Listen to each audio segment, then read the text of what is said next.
जरा ठहरो। कल्पना करो, आज रात तुम अकेले बैठे हो, सामने एक गिलास शराब रखा है। अब खुद से पूछो, क्या सच में तुम इस गिलास को पी रहे हो या फिर ये गिलास धीरे धीरे तुम्हें पी रहा है? क्योंकि सच ये है, शराब सिर्फ एक नशा नहीं, ये एक अदृश्य जाल है। एक ऐसा जाल जो तुम्हें तुम्हारी आत्मा से, तुम्हारी असली पहचान से काट देता है। क्या तुमने कभी गौर किया कि इसे स्पिरिट क्यों कहा जाता है? क्या हर घूंट के साथ तुम्हारी चेतना की खिड़कियां बंद होती जाती हैं? और जब तुम पूरी तरह नशे में होते हो, तो शरीर को नियंत्रित करने वाला असल में कौन होता है? ये कहानी किसी ब्रांड या बॉटल की नहीं है, ये कहानी है आत्मा के अपहरण की। भारत से लेकर मिस्र तक, एल्केमिस्ट से लेकर सूफी दरवेशों तक, हर रहस्यवादी परंपरा ने शराब को चेतना का दुश्मन कहा है।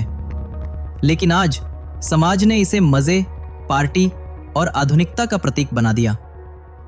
क्या यह महज इत्तेफाक है, या हम सब किसी गहरी साजिश का हिस्सा बन चुके हैं, जहां हम हंसते हुए अपना ही पतन कर रहे हैं? अगर ये सवाल तुम्हारे भीतर उठ रहे हैं, तो समझ लो, यहीं से शुरू होती है तुम्हारी यात्रा।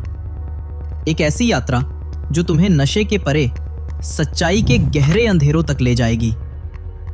क्या तुम तैयार हो उस सच से टकराने के लिए, जिससे सदियों से इंसान नजरें चुराता आया है? आगे बढ़ने से पहले अपने भीतर के खोजी आत्मा को जगाओ, हमारे चैनल से जुड़ो, क्योंकि जो आगे सुनोगे वो तुम्हें भीतर से झकझोर देगा। क्या तुम जानते हो कि अल्कोहल शब्द की जड़ें कहां से आईं? ये सुनकर तुम्हें झटका लग सकता है।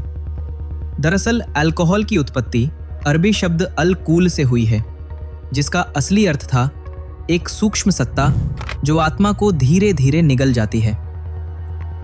शुरुआत में यह शब्द एक बारीक पाउडर के लिए इस्तेमाल होता था, जिसका प्रयोग प्राचीन रहस्यविद आत्मा और शरीर के बंधन को प्रभावित करने के लिए करते थे।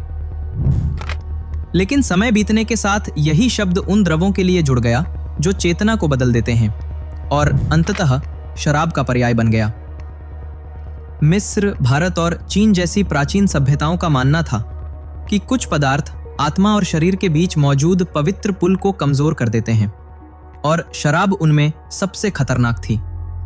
उनका कहना था, जब शराब शरीर में प्रवेश करती है तो ये हमारी चेतना पर एक पर्दा डाल देती है, और यही पर्दा हमें अदृश्य ऊर्जाओं के लिए खुला छोड़ देता है। अब सोचो, क्या शराब सिर्फ एक रासायनिक यौगिक है, या ये वास्तव में एक पुल है जो इंसान को निचली ऊर्जा और भ्रम की दुनिया से जोड़ देता है?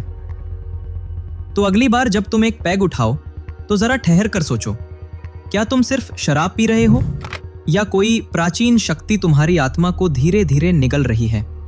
लेकिन ये तो सिर्फ सतह है।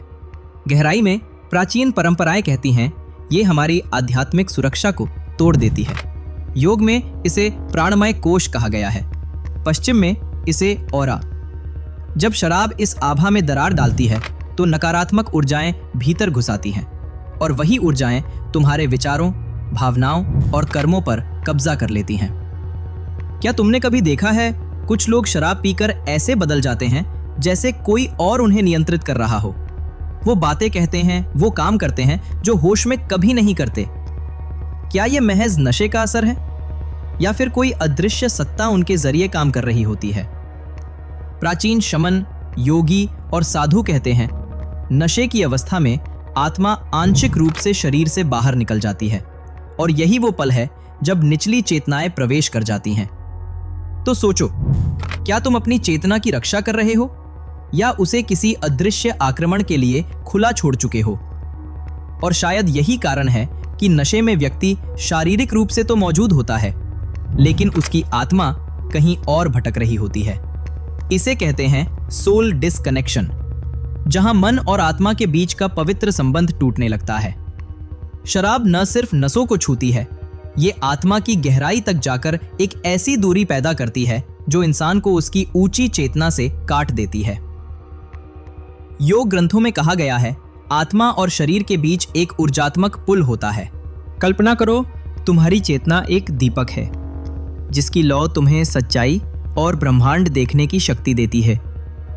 लेकिन हर घूंट शराब उस लौ को मंद करता जाता है।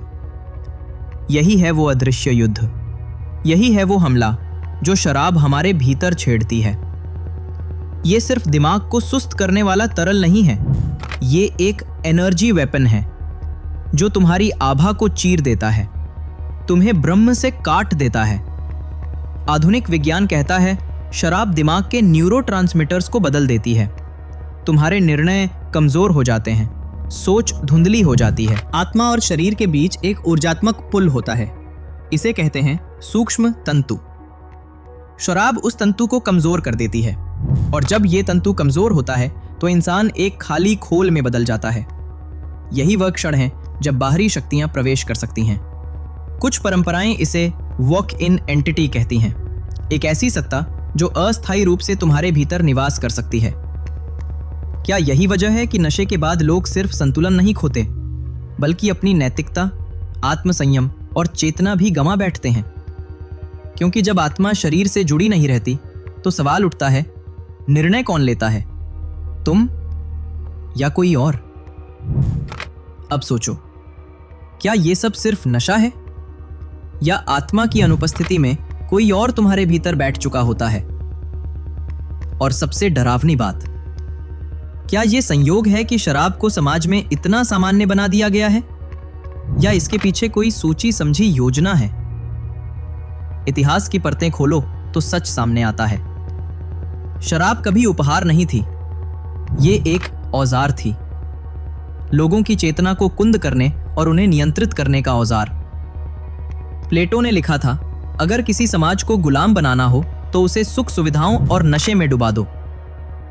रोमन साम्राज्य में शराब मुफ्त बांटी जाती थी ताकि जनता सत्ता पर सवाल न पूछे, और वही नीति आज भी नए रूपों में जारी है। क्या आपने गौर किया है कि आज हर विज्ञापन शराब को कितना कूल और फैशनेबल दिखाता है? पार्टी की जान, दोस्तों का मजा, जिंदगी का स्टाइल। लेकिन जो आवाजें इसके खिलाफ उठती हैं, उन्हें या तो अनसुना कर दिया जाता है या मजाक बना दिया जाता है। पर यहाँ एक बड़ा सवाल है, जो शक्तियां इसे सबसे ज्यादा प्रमोट करती हैं, वे खुद इससे इतनी दूर क्यों रहती हैं?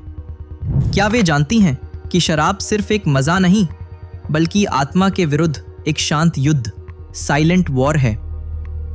शायद हाँ, और यही इस षड्यंत्र का सबसे खतरनाक पहलू है। आधुनिक विज्ञान कहता है शराब तो बस एक केमिकल है, यह दिमाग के न्यूरोट्रांसमीटर को बदल देता है। हाँ, विज्ञान मानता है कि शराब सोचने, समझने और निर्णय लेने की क्षमता को कमजोर कर देती है, लेकिन क्या बस इतना ही? क्या ये केवल रसायनों का खेल है, या फिर इसके पीछे कुछ ऐसा है जिसे विज्ञान नाप नहीं सकता, पर प्राचीन ऋषि मुनि हजारों साल पहले ही समझ चुके थे? विज्ञान केवल वही मानता है जो देखा, छुआ या तोला जा सके, लेकिन आत्मा, चेतना, ऊर्जा क्षेत्र, ये सब उसकी पकड़ से बाहर है। विज्ञान शराब को नशा कहता है, लेकिन प्राचीन परंपराएं इसे कहती हैं आत्मा और शरीर के बीच का पवित्र पुल तोड़ने वाला हथियार। भारत के वेदों में शराब को मध्य कहा गया है और साफ निर्देश है, जो साधक आत्मा की खोज करना चाहता है उसे इससे दूर रहना चाहिए। महर्षि पतंजलि ने योग के नियमों में शुद्धि को अनिवार्य बताया। बौद्ध धर्म का पहला नियम है, मैं उस व्यवहार से बचूंगा जो मेरी चेतना को भ्रमित करे। इसीलिए शराब वहां पूरी तरह निषिद्ध है। इस्लाम ने इसे हराम कहा क्योंकि यह इंसान को खुद से काट देती है।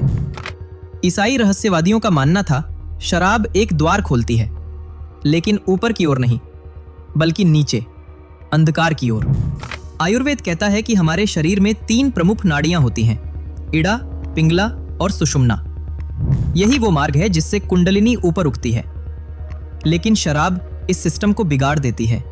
ये मूलाधार चक्र को ओवर एक्टिव बना देती है, जिससे इंसान भौतिक वासनाओं में फंस जाता है, और ये आज्ञा चक्र, थर्ड आई, को बंद कर देती है, जिससे आध्यात्मिक दृष्टि धुंधली हो जाती है।